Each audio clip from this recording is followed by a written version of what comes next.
Hello everyone, welcome back. The question that we're considering today is should we buy an AR or should we build an AR? Okay, and my answer to that is very simple. If you're asking the question, you should definitely be buying. Okay, because if you're asking that question, you obviously you need an AR for whatever reason. You want to either for self-defense or for target shooting or for training. You need a gun. You need a good, reliable AR. Okay. You're not going to get that out of a gun that you built yourself, especially if it's the first gun that you're building. Okay, and if you think about it, it makes sense. It doesn't make sense to try and build something if you already don't have experience with it. Okay, so before you try to build an AR, go buy one. They're cheap enough that you can get a Palmetto for like $350. And keep that in factory condition, and then work on your build.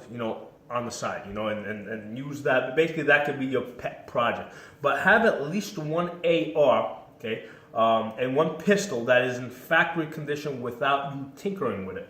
Because what a lot of times what people think is like they'll start tinkering with the gun and they think that they will make it better. Okay, they think that they'll tinker with the gas system and there'll be lighter recoiling.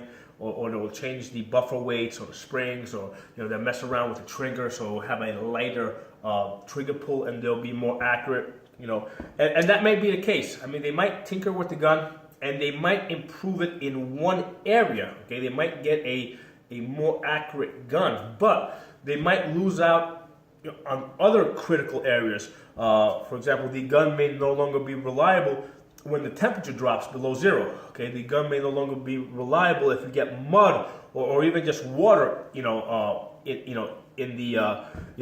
the bolt, and inside the gun. Okay, most carbine blank systems, most ARs that we buy today are overgassed. Okay, and the reason why they overgas them is so that they will work when they're dirty. Okay, they will work with the cheaper tool ammo. They will work with under harsh environments when it's cold outside. Okay, so when you start tinkering the gun, trying to make it better in one area, it's almost like a zero-sum game. As something goes up, something else has to go down. It's not likely that you are going to come out ahead. Because if that was the case, the engineers that built the gun would have done that already. Okay. The guys that design these guns, are aware that, hey, if we do this, the gun might be more accurate. If we do this, the gun might have a lighter recoil.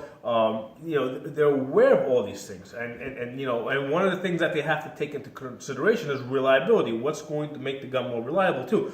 So everything has to balance out. Ultimately, the gun has to be reliable.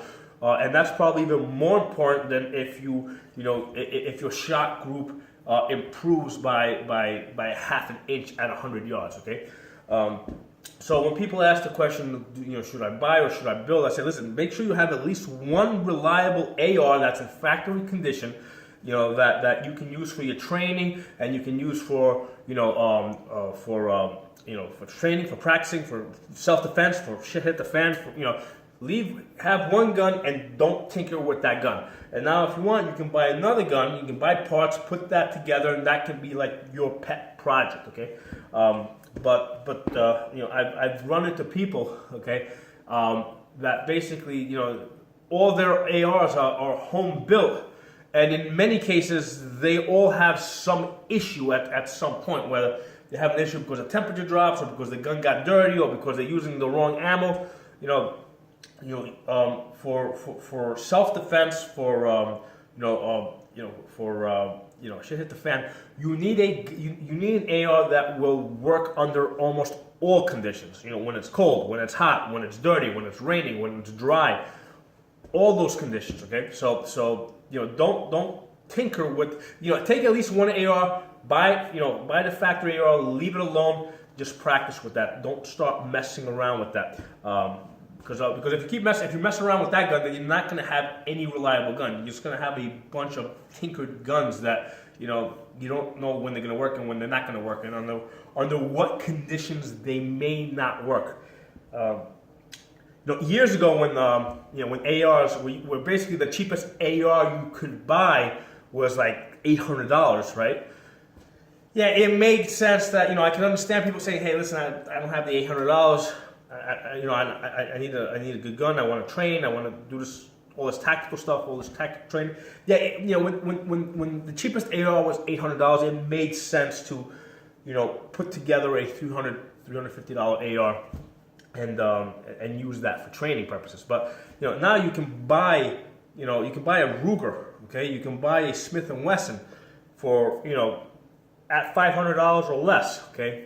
You can buy a Palmetto. You buy the upper and the lower separate, and you put them together. But the gun's pretty much it's a factory gun. I got that for $350. Okay, so it doesn't make sense at this point when you can buy factory guns for less than $500 to go and to put together some Frankenstein AR gun and depend on that for shit hit the fan. Okay, that doesn't make sense. So buy that factory AR, use that as your primary training gun, and then you can have another gun that you can tinker around with. There are my thoughts on that. Let me know what you guys think. Talk to you guys next time.